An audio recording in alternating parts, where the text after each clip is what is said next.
Buongiorno e benvenuti a questa edizione del nostro telegiornale. Vediamo subito i titoli.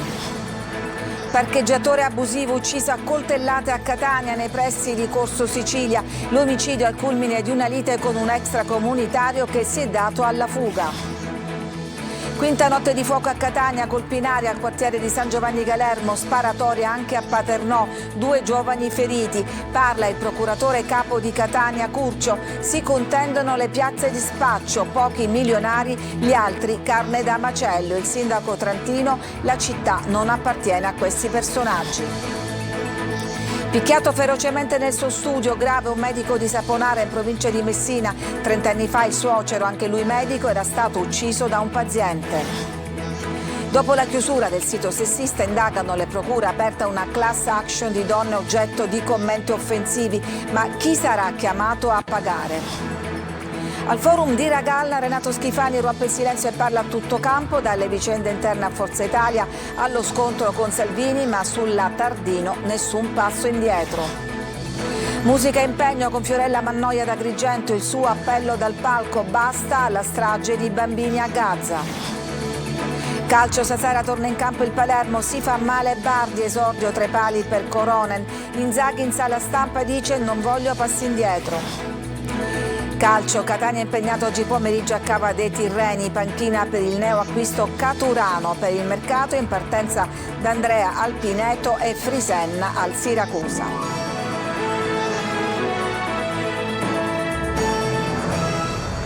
Dunque, un posteggiatore abusivo è stato ucciso poche ore fa a coltellate intorno alle 11, pare al culmine di una lite nell'area posteggio vicino ad un supermercato nel Corso Sicilia, al centro di Catania. Ad ucciderlo sarebbe stato un extracomunitario che poi si è dato alla fuga. Indagini e ricerche sono in corso da parte della polizia. I soccorritori del 118 sono intervenuti per soccorrere la vittima, un quarantenne, ma per lui non c'è stato nulla da fare. La vittima era solito mendicare nella zona chiedendo spiccioli e praticava saltuariamente anche l'attività di parcheggiatore abusivo. Tra le ipotesi al vaglio degli investigatori c'è che la lite possa essere scaturita per l'esercizio dell'attività illegale o per contrasti nell'ambito dello spaccio di droga. E a Catania intanto continua la sconcertante sequenza di sparatorie notturne, l'ultima, la quinta consecutiva in città, è avvenuta la notte scorsa a San Giovanni Galermo. Stavolta i colpi sono stati sparati in aria e non hanno provocato danni alle attività commerciali, ma un'altra sparatoria è avvenuta alla periferia di Paternò, dove 2 giovani sono rimasti feriti. Un fenomeno che preoccupa i cittadini e di cui si stanno occupando magistrati e forze dell'ordine. Il quadro di ciò che sta avvenendo ce lo fanno le parole del procuratore di Catania Francesco Curcio. Lo ha intervistato Luca Ciliberti. A Catania è in corso uno scontro che riteniamo con ogni probabilità, con grande probabilità, tra diverse organizzazioni mafiose che si contendono il territorio e in particolare si contendono le piazze di spaccio, quindi la droga e l'interesse preminente di queste organizzazioni, in cui una vuole dimostrare all'altra di controllare la maggior parte del territorio e quindi vendere più droga. È un fatto economico in relazione al quale pochi guadagnano milioni di euro, mentre gli altri, quelli che vanno sparacchiando in giro, sono la carne da macello. Il fenomeno ci è ben chiaro, le indagini sono in pieno svolgimento, c'è un grande impegno da parte delle forze di polizia, della magistratura, e la risposta sarà sicuramente molto forte. Devono sapere che più si muovono sul territorio svolgendo queste scorribande, più lasciano tracce, più acquisiamo elementi sul loro conto, più si impiccano con le loro mani. E tanto più in tempi rapidi riusciremo a dare una risposta importante e significativa. E anche il sindaco di Catania, Enrico Trantino, è intervenuto sulle sparatorie notturne. Catania, ha detto, non appartiene a questi soggetti. Ascoltiamolo. In queste ultime sere si sono registrati più episodi che destano l'inquietudine di molti catanesi. Sono stati esplosi più colpi di pistola all'indirizzo di sala cinesche e di esercizi commerciali. Non ho idea di quale possa essere l'origine, ma è facile ipotizzare si tratti di attività di contrasto all'interno di gruppi di criminalità organizzata. Catania non appartiene a questi soggetti e io mi fido assolutamente, ciecamente, dell'operato delle forze dell'ordine di signor Prefetto e sono certo ci sarà presto una pronta reazione. Cambiamo pagina, ma restiamo nella cronaca perché un medico è stato aggredito ferocemente a Saponara, in provincia di Messina. Nello stesso studio, pensate, 30 anni fa venne ucciso da un paziente il suocero, anche lui medico. Orazio Longo.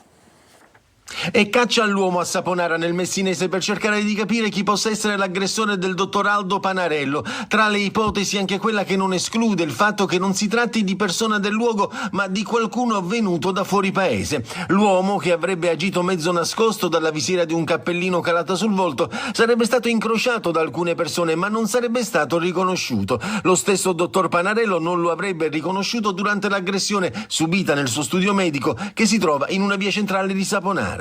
L'aggressore si sarebbe introdotto di nascosto nei locali e lo avrebbe improvvisamente e violentemente aggredito con pugni, calci e schiaffi, provocandogli fratture alla spalla e alla mandibola, tanto da richiedere un complesso intervento maxillofacciale nei prossimi giorni al Policlinico di Messina.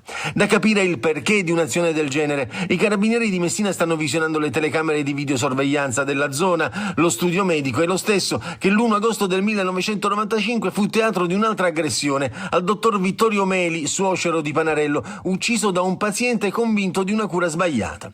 L'omicida si tolse la vita alcuni anni dopo. Saponara è sotto shock. Panarello, oltre che medico di base, è stato sindaco per alcuni anni del piccolo paese. L'attuale primo cittadino, Giuseppe Merlino, ha espresso solidarietà e condannato il vile gesto. Un gesto inqualificabile, perpetrato ai danni di una persona che è al servizio della comunità ininterrottamente.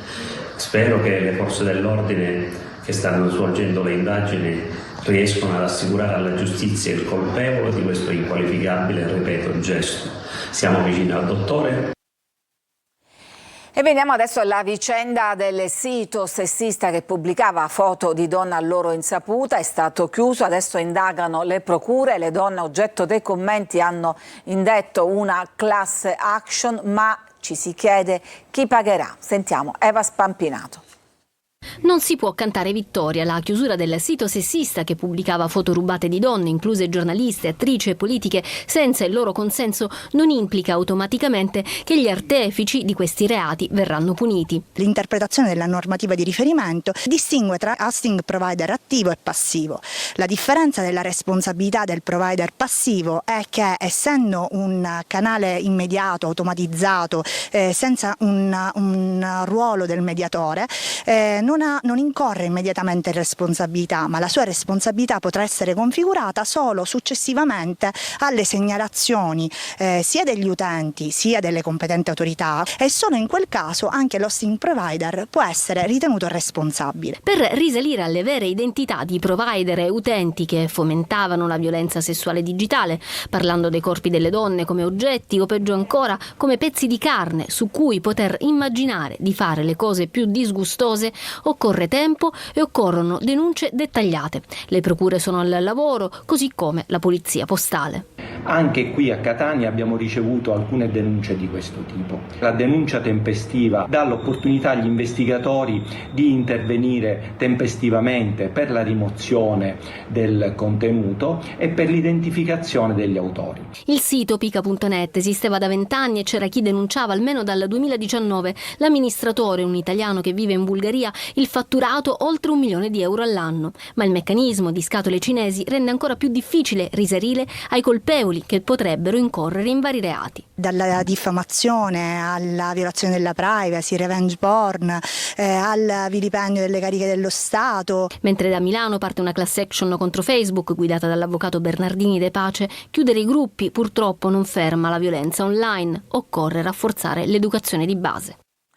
A Sommatino, nel Nisseno, una donna è riuscita a sfuggire all'ennesima aggressione da parte del compagno, lasciando però in casa il figlioletto di pochi mesi e chiamando subito il 112. I carabinieri sono entrati in casa, hanno messo in sicurezza il neonato. L'uomo è stato arrestato, aveva con sé armi e droga. E ancora a Catania, i carabinieri della stazione di Piazza Danta hanno denunciato un pregiudicato per vari reati. L'uomo, un tossicodipendente, dopo il rifiuto della madre di dargli dei soldi, l'ha aggredita, come fatto tante volte in precedenza, ma è stato bloccato dal padre. Stamattina i genitori sono andati in caserma per denunciarlo, ma nel frattempo l'uomo ha appiccato il fuoco. Il padre ha accusato un malore e è stato trasportato a pronto soccorso, mentre l'uomo ha riportato gravi ustioni. Siamo adesso alla politica, al forum di Ragalna. Il presidente della regione Schifani ha parlato a tutto campo sulle questioni in ballo, ma sulla nomina di Tardino della Lega non ha fatto passi indietro. Maglio Viola. La ricandidatura è un fatto scontato perché serve continuità nell'azione amministrativa ed è una vicenda diversa da quella sulla guida del partito Forza Italia. Gli alleati lo appoggiano e la russa spezza una lancia, ha lavorato bene. Con Salvini niente può incrinare un rapporto di stima e non c'è alcun gelo. Su Forza Italia tutto è legato alle dinamiche interne congressuali, ma il presidente si augura che il dibattito si sposti dentro le sedi opportune e lasci i giornali. Spezza il silenzio e parla a tutto campo Renato Schifani, ospite di Etna Forum a Ragalna. Nel rapporto con Salvini non cambia niente, dice. Possono esserci nel percorso politico, istituzionale, delle non condivisioni, ma questo non può mettere in dubbio la solidità di un rapporto istituzionale che entrambi siamo chiamati a svolgere ruoli importantissimi, lui per il Paese e io per la mia terra. Ma nonostante questo Schifani non fa passi indietro. Annalisa Tardino non può guidare l'autorità portuale e non è un fatto personale. Annalisa è ottimo avvocato. Ho fatto benissimo il parlamentare europeo, bene al coordinatore di regione, abbiamo avuto sempre un tiro, l'avrei accettato nel caso in cui me l'avessero chiesto un rimpasto di nominare l'assessore, che la stima e l'ho manifestato. Sulle diatribe interne a Forza Italia, il presidente della regione le fa risalire al passaggio da partito lideristico a pluralista dopo la morte di Silvio Berlusconi e alla scelta di passare all'elezione diretta dei coordinatori regionali, ma invita tutti a fare il dibattito dentro il partito e non sui giornali. Io sono convinto che questi fuochi estivi, figli anche dell'estività, dove anche i giornali, non me ne voglia, avendo poco da scrivere, enfatizzano delle battute, delle dichiarazioni ed altro. Mi auguro che questo fuocherello si spenga e si lavori sul tesseramento, sulla celebrazione del congresso. Sulla sua ricandidatura, Schifani separa nettamente la scelta del candidato nel 2027 dall'elezione del coordinatore regionale. Io penso che questa iniziativa, questo impegno che mi è stato chiesto di porre in essere per i siciliani abbia bisogno di continuità. Su questi fronti, dopo aver detto che lavora benissimo con gli alleati, il presidente incassa l'endorsement del presidente del Senato Ignazio La Russa, anche lui a Ragalna, per il quale Schifani sta lavorando bene ed è giusto e vero che c'è bisogno di continuità amministrativa. L'estate ormai è agli sgoccioli, si fanno i primi bilanci della stagione turistica. Marco Gullan. L'estate sta finendo e arrivano i bilanci sul turismo in Sicilia, una stagione positiva per molte città, anche se non ci sono solo luci e non mancano le ombre, come per Palermo. Un inizio importante, poi, come sottolinea Federe Alberghi, Palermo arriva il calo di agosto. Abbiamo anche vissuto una frenata del turismo, un calo medio su Palermo del 10% di presenze rispetto all'anno scorso. È un dato che non possiamo ignorare, che non abbiamo voluto ignorare e che per noi rappresenta un campanello d'allarme, ma al tempo stesso comunque siamo fiduciosi per settembre, dove gli eventi e il turismo congressuale stanno portando già segnali incoraggianti. L'allarme sicurezza ha probabilmente inciso sul calo estivo nel capoluogo siciliano. Bene, anzi benissimo Taormina, la cittadina messinese attira un turismo d'élite. Taormina ha passato un'estate sicuramente positiva, abbiamo avuto dei buoni numeri nei mesi precedenti l'estate come aprile, maggio, giugno. Luglio si è consolidato, agosto è andato pure bene con un tasso di occupazione vicini al 95%. E quello che ci conforta di più è sapere che settembre e anche ottobre sono 2 mesi previsti in forte recupero anche sugli anni precedenti. Bene anche San Vito Lo Capo, Cefalù e tutto il litorale ragusano, un turismo che anche a settembre farà registrare numeri positivi in determinate località dell'isola e anche se l'estate sta finendo, per molti turisti, soprattutto stranieri, non sono ancora arrivati i titoli di coda. Ci fermiamo, c'è una pausa, torniamo subito dopo per parlare di Andrea Camilleri e del concerto di Fiorella Mannoia.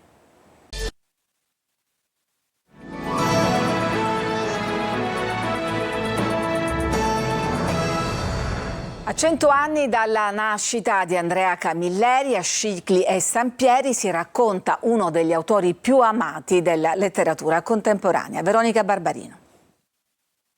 Si chiamano Sampieri e Scicli, ma sulle pagine scritte sono alcuni dei luoghi della vigata del commissario Montalbano. Nel centenario della nascita di Andrea Camilleri, proprio qui si ricorda una delle voci più amate della cultura italiana contemporanea. Scrittore prima incompreso, ma che poi con i suoi personaggi e la sua lingua intrisa di dialetto e ironia è entrato a far parte della storia, a fare da filo conduttore ai 2 appuntamenti i ricordi familiari e inediti. 20 anni come direttore del corso di regia all'Accademia Nazionale d'Arte Drammatica, dove lui aveva cominciato, ma forse non tutti sanno che fu cacciato, non ha mai fatto il diploma Andrea, non l'ha mai preso perché dopo 1 anno e mezzo di frequenza fu scoperto a far l'amore con una allieva in un convento di San Miniato dove erano ospiti per mettere in scena degli spettacoli.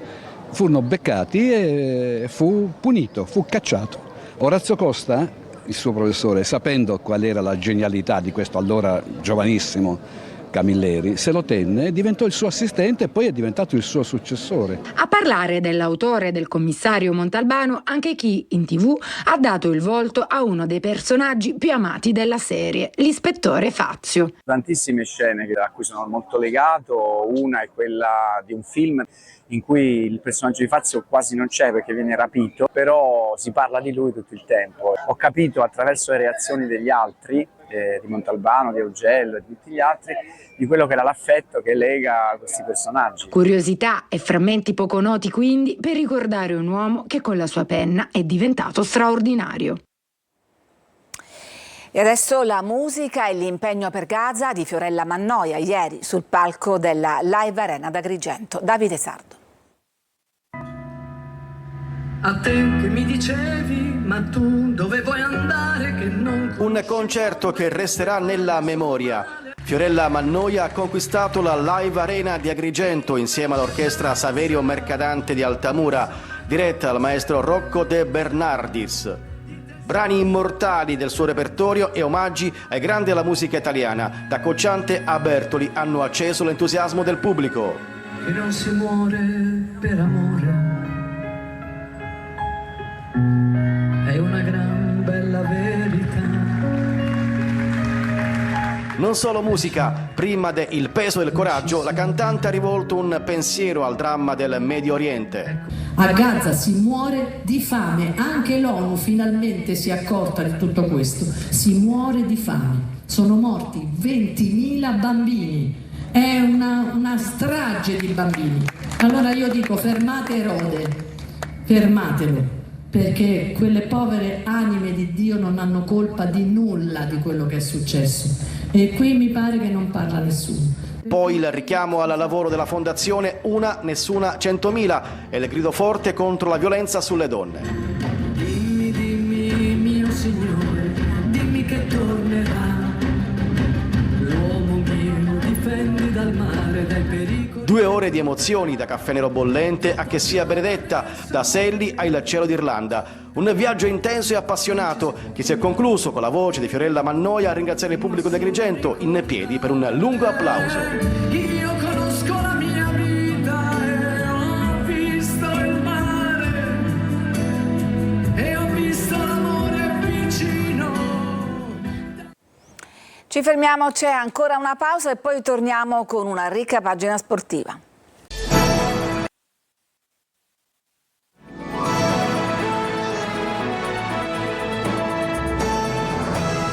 Siamo alla pagina sportiva, stasera torna in campo il Palermo ma senza Bardi infortunato. Marco Gullà.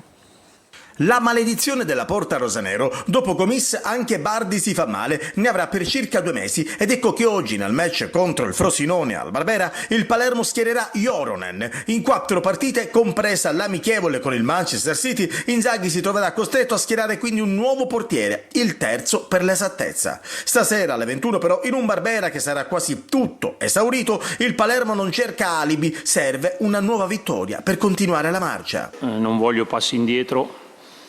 Come ho detto ai ragazzi, quando si fa una partita come abbiamo fatto con la Reggiana, poi sono cavoli loro se non ripetono le stesse prestazioni, per cui sono molto tranquillo da questo punto di vista, li vedo allenare. È chiaro che è una partita molto complicata come la Serie B. Frosinone non vai a vincere a Monza o batti l'Avellino come ha fatto domenica scorsa in quel modo se non hai qualità, un ottimo allenatore molto bravo, preparato.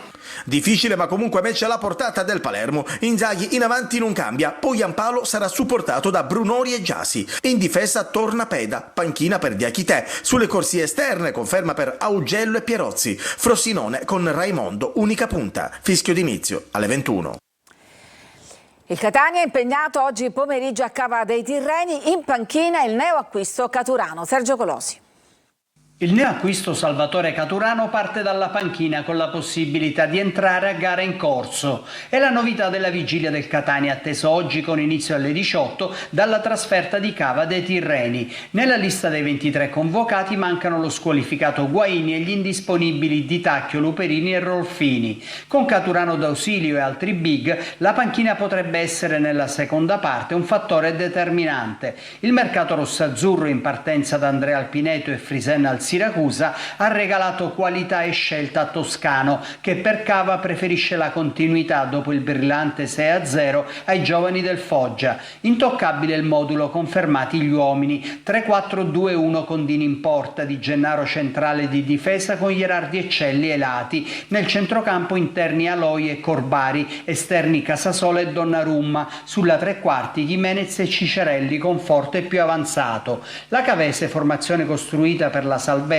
reduce da un pareggio contro il Sorrento, si affida all'imprevedibilità dell'ex rosanero Fella, all'esperienza del capitano Piana e ai piazzati di un geometrico Fornito. Squadra robusta, più pericolosa in casa, ma con tanti punti deboli. Trasferta vietata ai tifosi rossazzurri. A partire dalle 17:30 appuntamento su Telecolor con diretta stadio. 3 ore live dal Simonetta Lamberti con il racconto del match di Angelo Patanè, le interviste ai protagonisti in anteprima nel post gara, le analisi del nostro inviato e in studio, i messaggi WhatsApp, risultati e classifiche, contributi social e il live streaming su siciliaweb.it. Esordi casalinghi per Trapani e Siracusa, sentiamo Franco Cammarasana. Esordio casalingo questo fine settimana per Trapani e Siracusa. Inizia stasera alle 21 il Trapani che al provinciale ospita il Latina. Dopo il prezioso pareggio di Casarano, la squadra granata si presenta al cospetto dei suoi tifosi con 2 obiettivi ben precisi: vincere per cominciare ad assottigliare la gravosa penalizzazione di 8 punti e al contempo mostrare i lineamenti di quello che dovrebbe essere il suo vero volto in relazione agli investimenti fatti sul mercato dal presidente Antonini.